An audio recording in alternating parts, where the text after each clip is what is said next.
Salam saudara-saudara, bertemu kembali dalam channel Injili.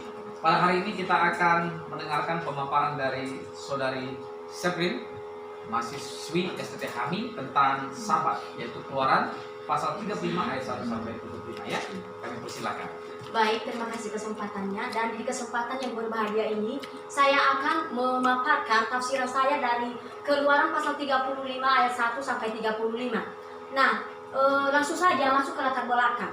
Dari yang saya tafsirkan, menurut saya latar belakang dari kitab Keluaran pasal 35 1 sampai 35 adalah pada pasal atau berawal pada pasal 32, di mana di sana bangsa Israel menyembah anak lembu emas. Nah, pada saat bersamaan juga Musa lagi menerima kedua roh hukum Allah atau kedua roh batu di Gunung Sinai. Nah, mendengar hal itu, Musa lalu turun ke gunung itu dan melihat bangsa Israel telah menyembah anak lembu emas. Sehingga Musa marah dan melemparkan kedua roh batu tersebut di kaki gunung tersebut atau di kaki gunung Sinai. Kita bisa lihat di Keluaran pasal 32 ayat 19. Nah, setelah itu mereka menyesal, dihukum dan berkabung yang dilakukan perkabungan ini adalah bangsa Israel sendiri. Setelah itu pada pasal 34 ayat 1 dikatakan di situ bahwa Tuhan mau memerintah Musa kembali untuk membuat loh batu yang baru yang berisi beberapa perintah. Nah, di mana di sini nantinya selama 40 hari dan 40 malam Musa tidak makan karena hanya untuk membuat kedua loh batu kembali yang sebelumnya dia sudah pecahkan. Nah, setelah itu lanjut pada pasal 35 di mana Musa menghadap seluruh bangsa Israel dan memberikan kedua roh batu itu serta isinya. Di mana isinya ini nanti akan saya tafsirkan, yaitu diantaranya peringatan untuk menguduskan hari Sabat, juga bagaimana persembahan khusus yang dibuat untuk pembangunan kemah suci dan kebaktian di dalamnya. Dan nantinya di sini juga berkaitan dengan pengangkatan Bezaleel dan Aholia. Oke, next. Di sini bagian A, kembali lagi. Bagian A menguduskan hari Sabat di Keluaran 35 ayat 1 sampai 3. Di sini katakan hari itu dipandang sebagai hari raya. Bisa kita bandingkan di Imamat pasal 23 2 sampai 3. Dan disebut juga Sabat atau hari penghentian penuh. Hari ini ditandai dengan perkumpulan kudus di Yesaya pasal 1 ayat 13 dan penghentian segala pekerjaan. Hari itu merupakan hari kenikmatan. Bisa dibandingkan di Yesaya pasal 58 ayat 13. Nah, selain dari itu informasi bahwa menurut bangsa Israel, hari-hari raya salah satunya hari Sabat adalah hari yang harus dikuduskan bagi Tuhan. Dan Tuhan telah memberikan perintah kepada melalui Musa untuk bangsa Israel bahwa mereka harus menguduskan hari Sabat itu. Konsekuensinya jika mereka tidak menguduskan hari Sabat atau salah satu aja yang melanggar hari Sabat, maka salah satu hukuman yang dikasih adalah dilemparkan batu. Nah, kita nanti bisa baca, mungkin di sini tidak tertulis, kita bisa baca di Bilangan pasal 15 ayat 32 sampai 36, di mana salah seorang kedapatan dari bangsa Israel mengumpulkan kayu bakar pada hari Sabat, dan di situ ia dihukum dan dilontari dengan batu. Nah, ini menandakan bahwa hukuman Tuhan, bahwa peraturan yang diberikan Tuhan kepada kita tidak main-main.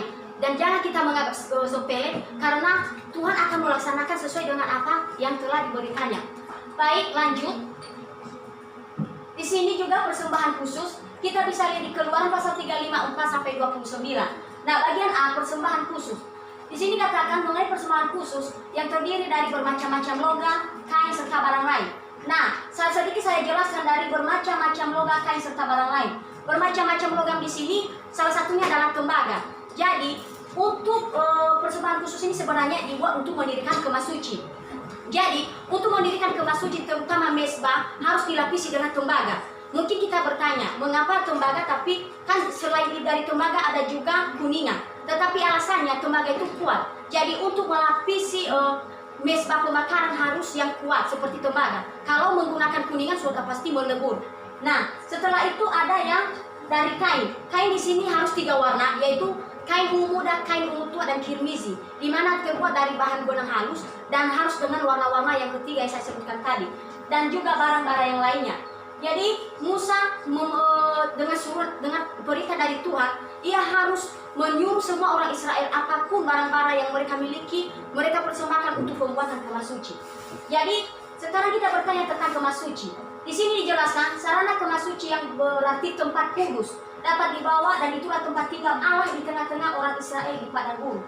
Nah, sedikit saya jelaskan bahwa kata kemah suci dari bahasa Ibrani adalah miskan, di mana bahasa Inggrisnya adalah tabernacle, atau diambil dari kata Yunani tabernaculum, yang artinya pondok, kemah, ataupun tempat Allah. Sekarang kita lanjutkan. Bagian C, ini yang terakhir, pengangkatan Bezalel dan Aholiab. Kita bisa lihat di Keluaran 35 ayat 30 sampai 35. Di sini Musa memperkenalkan Bezalel dan Aholiab sebagai ahli-ahli bangunan yang dipilih Allah dan diberi urapan khusus untuk mengawasi pembangunan tersebut atau kemah suci, di mana didirikan di bawah pimpinan mereka. Dan Tuhan telah memberikan mereka roh Tuhan, mereka diberi pengertian, pengetahuan, keahlian untuk memimpin. Atau bisa lihat di Keluaran 30 dan juga ayat dan pasal 30 dan pasal 35. Nah, kalau kita lihat di pasal 31 sebelumnya, di situ Bezalel dan Aholiab mereka hanya ditunjuk. Tetapi sudah pas pada pasal 35 yang saya jelaskan ini, mereka sudah langsung diangkat menjadi yang memimpin pembangunan kemah suci tersebut. Di mana kita harus tahu dulu bahwa Bezalel itu dari suku Yehuda dan Aholiab dari suku Dan. Baik, kesimpulan saya, mungkin Tuhan telah memberikan perintah atau peraturan kepada bangsa Israel melalui Musa. Nah, aplikasinya dalam hidup kita sekarang ini adalah bahwa Tuhan juga memberikan kita peraturan. Walaupun kita bebas di dalam naungan Tuhan, tetapi kita masih tetap terikat. Maka kita jangan pernah bebas atau bisa melenceng dari aturan yang telah ditetapkan oleh Tuhan. Kita masih tetap di batasan yang telah diberikan oleh Tuhan kepada kita, maka kita akan tetap diberkati oleh Tuhan.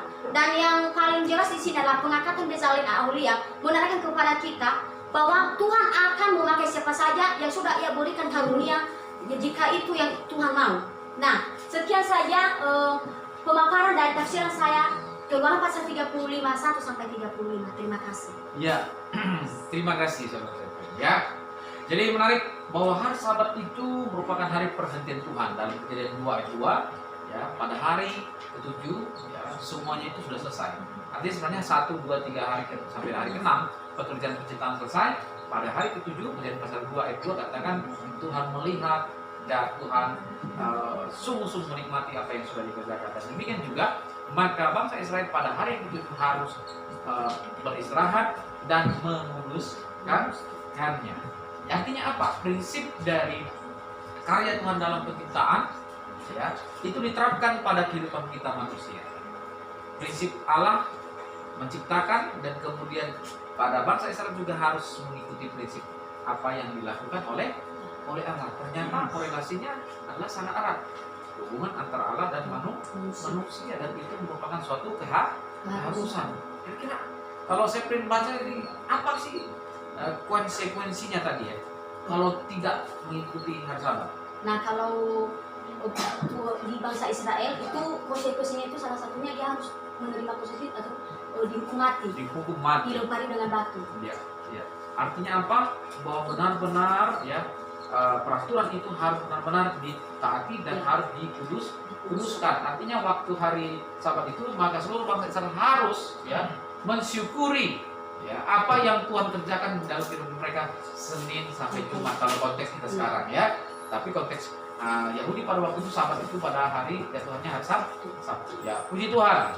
Nah, saudara-saudara, kita telah mendengarkan pemaparan dari saudara Seprin. Terima kasih. Tuhan Yesus memberkati. Salam Injili.